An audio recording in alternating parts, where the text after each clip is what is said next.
Le scénario est digne d'un film dont Danny Boone aurait pu être l'acteur principal, il est pourtant la triste réalité.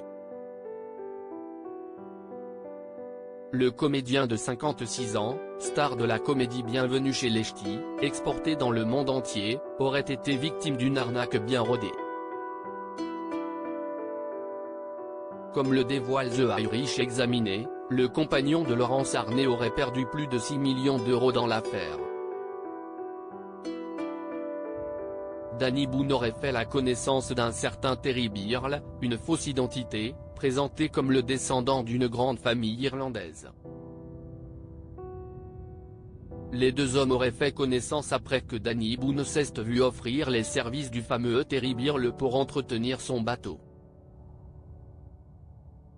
Ce dernier l'aurait alors poussé à investir dans la South Sea Merchant Mariners Limited Partnership, SSMM, entreprise appartenant à sa famille depuis de très longues années. Il aurait également incité Danny Boone à implanter des fonds dans un régime affilié à la Banque centrale irlandaise contre des intérêts annuels de 3,25% en franchise d'impôt d'après capital. Au total, ce ne sont pas moins de 6,6 millions d'euros qui ont été investis par Danny Boone. Après avoir fait la rencontre d'un homme dressant un portrait peu glorieux de Terry Birle dont il aurait lui aussi été victime, Danny Boone aurait alors compris qu'il s'était peut-être fait avoir.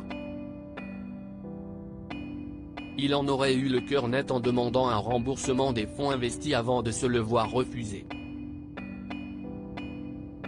Une enquête a ainsi permis de découvrir que l'argent de Danny Boone aurait fini sur des comptes au Panama et en Corée du Sud, que la SSMM n'était qu'une société écran n'ayant jamais appartenu à une riche famille irlandaise et que le fameux Terry était en réalité aux commandes de cette vaste machination monétaire. Les avocats de Danny Boone ont lancé une procédure judiciaire.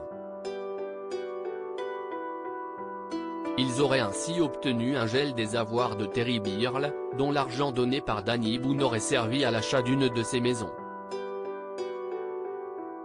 À l'heure actuelle, le cinéaste français n'aurait toujours pas récupéré les sommes investies.